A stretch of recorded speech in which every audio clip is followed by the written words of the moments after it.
Olá, povo abençoado de Deus, a paz de Cristo Jesus. Sejam todos muito bem-vindos à nossa série de pré-aula de Escola Bíblica Dominical. Hoje, em especial, estaremos transmitindo a aula de número 7, que tem o seu título, o Ministério da Igreja. Esta série de aulas comentada pelo pastor José Gonçalves, que tem o seu título geral, O Corpo de Cristo, a Origem, Natureza, Vocação da Igreja no Mundo.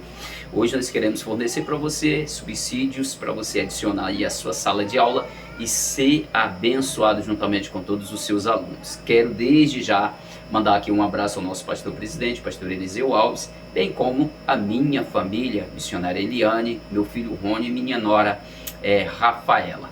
Deus abençoe a sua vida, meu querido. Eu quero te pedir, você que ainda não é inscrito em nosso canal, se inscreva, deixe o seu like, faça um comentário dentro daquilo que você entendeu da escola bíblica, da lição, e assim compartilhe também com os seus amigos e irmãos. Vamos para a nossa pré-aula de hoje, que eu tenho certeza que vai ser uma bênção para a sua vida nesse dia de hoje. O ministério da igreja. O texto áureo da nossa lição de hoje diz assim: e ele mesmo deu uns para apóstolos, outros para profetas, outros para evangelistas, outros para pastores e doutores. Efésios capítulo 4, versículo 11. Você pode conferir. A verdade prática diz: os dons ministeriais foram dados com o objetivo de edificar a igreja e também promover a maturidade de seus membros. Duas coisas importantes: primeiro, edificar a igreja e também amadurecer os seus membros. Isso é muito importante. Uma igreja madura é uma igreja que não cai em heresia, não cai no engano do inimigo, porque amadureceu na palavra e está baseada sobre uma edificação, sobre um patamar, sobre uma estrutura forte e resistente. A leitura bíblica em classe está em Efésios capítulo 4, versículos 11 ao 16. Faça essa leitura da revista em casa, pois você com certeza será muito abençoado. A palavra-chave de hoje é ministério. Ministério. O que é ministério? Ministério é servir. A palavra ministério ou ministro tem o seu significado de servir. E a igreja se reúne no coletivo em um determinado lugar, em um ambiente, para fazer aquilo que ela faz no particular. Como? Adorar a Deus, prestar serviço e adoração ao seu Deus. Eu queria fazer aqui a leitura da introdução, que é muito importante para que a gente entre direto dentro da aula, tá bom? E esse é o objetivo aqui. Nesta lição, veremos o ministério em suas diferentes funções e ofícios, bem como as qualificações que biblicamente são exigidas para o seu exercício. Primeiramente, mostraremos que, de modo bíblico, todo cristão exerce um ministério sacerdotal que habilita o ministrar diante de Deus. Isso é fato. Nesse sentido, não há diferença entre membro e liderança. Todos são sacerdotes de Deus. Por outro lado, as Escrituras mostram claramente que Deus escolheu determinadas pessoas para funções, ofícios específicos. Esses ministros chamados por Deus têm a função de servir a Igreja de Cristo e trabalhar no aperfeiçoamento dos santos. Para isso, o Senhor estabeleceu esses ministros e deu à igreja para tal. Primeiro, nós vamos estudar aqui, estabeleceu o apóstolo, que quer dizer enviado. Segundo, estabeleceu profeta, que quer dizer que aquele que fala em nome de Deus, um porta-voz de Deus, com alguns critérios estabelecidos por Deus. Terceiro, evangelista, aquele que tem a sua função de levar o evangelho a salvar as pessoas. Esse é o seu sentido, o evangelista, de evangelizar, levar a palavra de salvação aos perdidos ou aos pecadores. E quarto, pastor, aquele que tem a sua função de pastorear, de apacentar, simplesmente isso. E mestre, que é de ensinar, simples assim. Vamos lá, o ministério sacerdotal de todo crente. O sacerdócio no Antigo Testamento. Conhecemos que muito antes de estabelecer a lei, ou antes da lei do Sinai, dado a Moisés lá no Sinai, já havia os patriarcas. Muito antes, os homens de Deus, eles ofereciam sacrifícios a Deus, apresentando a sua família. Nesse sentido, eram sacerdotes da sua própria casa. No patriarcado, a gente vê essa figura em Abraão, Isaac e Jacó. A gente vê também Jó, dá esse exemplo, se apresentando ali como um sacerdote da sua própria casa, oferecendo sacrifícios a Deus em prol da sua família. Logo, isso era sacerdócio do seu lar, da sua casa. E depois, na antiga aliança, onde os líderes de tribo, eles eram sacerdotes de sua família. E ali Deus resolveu tirar deles e estabelecer uma tribo para oficiar esse ministério sacerdotal. Foi dado a Arão, seus filhos, e a tribo de Levi para oficiar todo o ministério sacerdotal. Isso já normatizando na lei que foi dada a Moisés no Monte Sinai por Deus, perdão. E aqui nós temos, já virando aqui para o Novo Testamento, né, uma doutrina bíblica confirmada no Novo Testamento. O Novo Testamento já aponta que o sacerdócio do Antigo Testamento, da Antiga Aliança, já era um tipo de Cristo, porque Cristo derramou todo o seu sangue na cruz do Calvário para a remissão dos pecados de toda a humanidade. Então ele mesmo se ofereceu. E importa que nós, assim como Cristo Jesus sendo o nosso modelo, que nós viemos apresentar o nosso corpo também, não na mesma situação, na mesma realidade que Jesus, pois Jesus ofereceu a sua própria vida, sendo rasgada a sua carne, chamado de véu, e derramado todo o seu sangue para a remissão dos nossos pecados, pecados da humanidade. Mas Cristo Jesus já era o prometido, era o Cordeiro de Deus, era o único que o seu sangue tinha a capacidade de redimir todo ser humano do preço do pecado, né, do peso do pecado. Então Cristo Jesus se ofereceu, e a modelo de Cristo Jesus, nós somos recomendados lá em Romanos capítulo 12, versículo 1 e 2, a também apresentar o nosso corpo. Rogo pela compaixão de Deus que apresentei o vosso corpo em sacrifício vivo, santo e agradável a Deus, que é o vosso culto racional. Diz assim Paulo, orientando aqui, carta de Paulo aos Romanos, no capítulo 12, versículo 1. Agora o sacrifício é vivo, não mais imolado como na antiga aliança, e a modelo de Cristo, não fazendo exatamente como Cristo, porque só ele tinha o sangue com autoridade e preparado pelo Pai para a remissão dos pecados. Mas assim nós apresentamos o nosso corpo vivo com o louvor. Quando nós nos ajuntamos, nos reunimos em um ambiente, na igreja, para adorar no coletivo, como a gente faz no particular, então nós estamos cultuando a Deus e prestando serviço para o reino de Deus. Aqui no segundo ponto diz assim, a estrutura ministerial do Novo Testamento. Aqui está falando de uma estrutura ministerial do Novo Testamento. Precisa de uma estrutura. Amado, quando se fala dessa estrutura para edificação, logo a gente leva a nossa mente à construção, uma edificação de um edifício, de um prédio, de uma casa. Eu sou construtor e tenho um conhecimento básico a respeito de estrutura. Então nós conhecemos e entendemos que existe vários nomes dados, né? Nós temos aqui vários adjetivos dados a vários tipos de edificação, ou seja, de estrutura, de tipo de estrutura. E modelos, né? São variados, o tipo depende do solo, dependendo do solo, é feito ali uma estrutura diferente.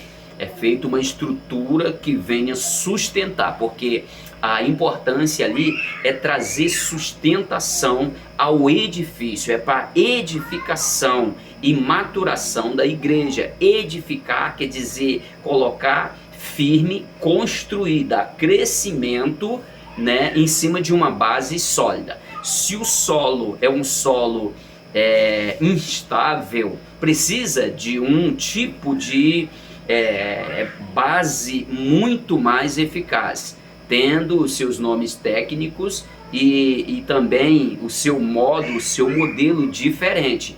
Quanto mais frágil o solo, muito mais exige da edificação, ou seja, muito mais existe dessa preparação basilar para a edificação do corpo, do templo.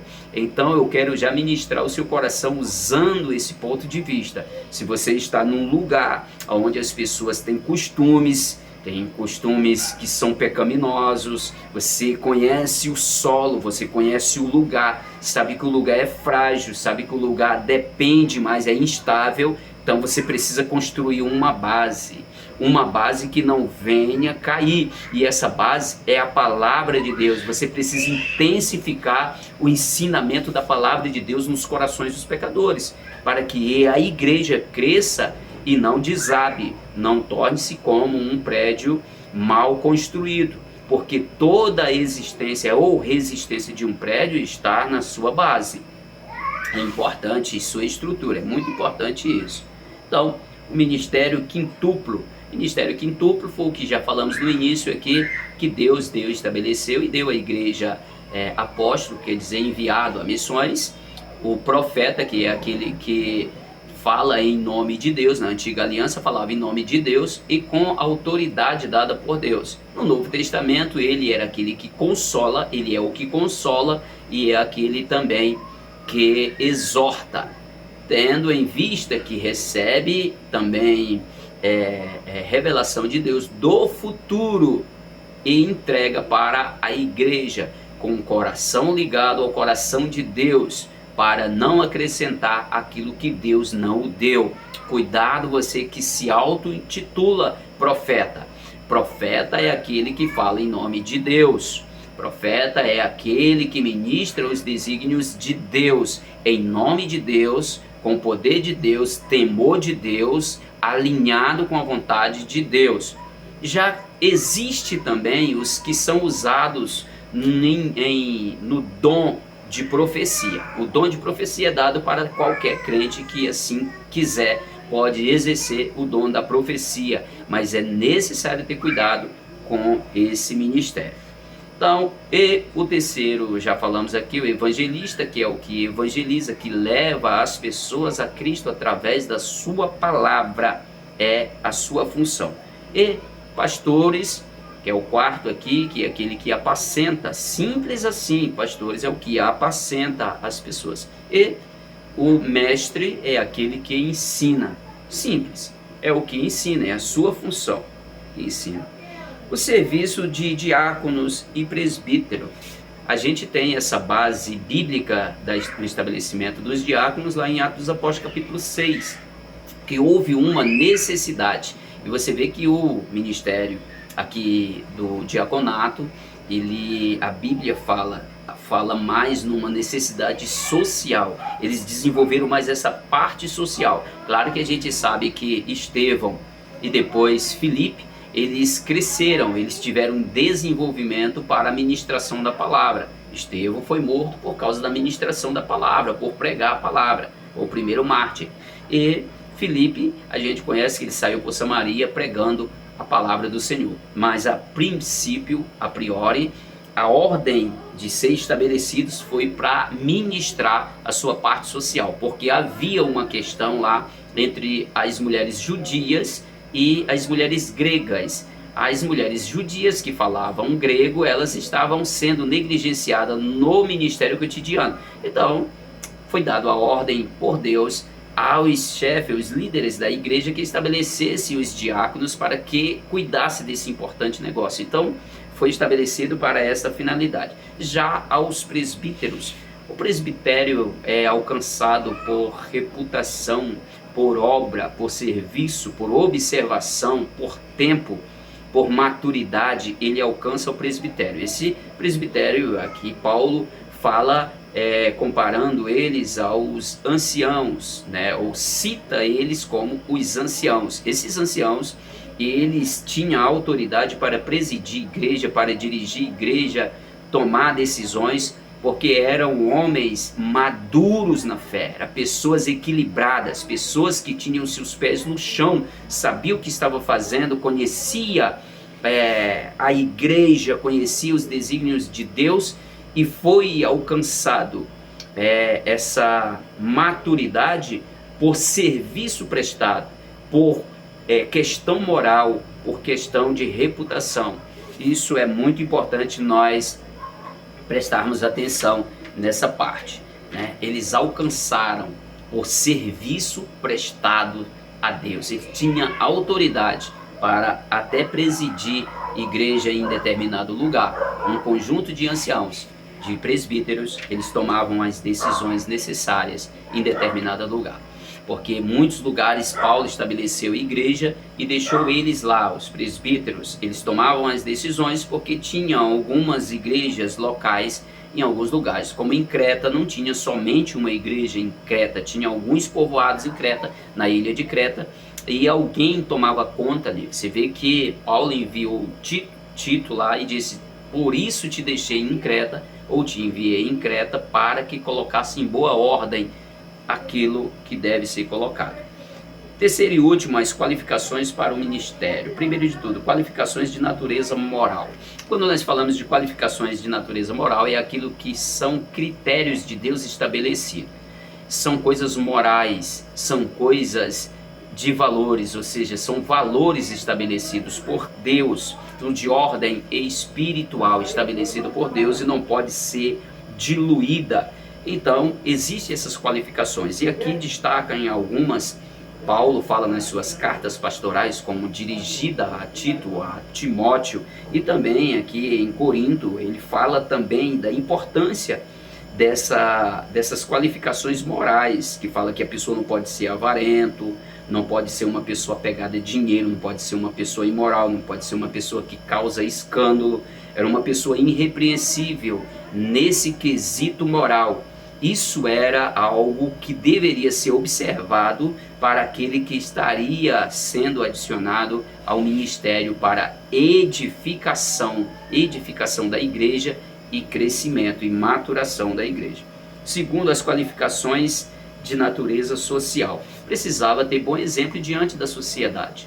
Precisava ser uma pessoa não iracundo, não pode ser uma pessoa cheia de confusão, uma pessoa cheia de atrito, uma pessoa colérica, uma pessoa cheia de cólera, uma pessoa truculenta, uma pessoa obstinada, soberba. Essa pessoa logo ela é identificada no contexto social e ela estaria desqualificada para o ministério, visto que as pessoas lá fora não leem Bíblia, as pessoas leem as outras pessoas, as suas atitudes, as suas ações. Então, desta forma, estava desqualificado. E a qualificação aqui para geral, né, de forma sintética, para ser adicionada ao ministério, era preciso que fossem observadas na esfera moral e também na esfera social. Na esfera moral, aquilo que nós falamos aqui, que é aquilo que Deus estabelece como princípio, como algo santo. Sede santo como eu sou santo. Tem que ser exemplo dos fiéis, né? Na questão do trato e por aí vai. Tanto na esfera moral, né? Quanto na esfera moral, quanto na esfera social. Hoje nós sabemos que nem tudo que está na esfera social, ela é moral. As coisas, às vezes, elas são legais, estão no sentido legal, na lei, mas elas não são moral, não são morais. São legais, mas não morais, porque elas corromperam, elas saíram da trilha do princípio moral.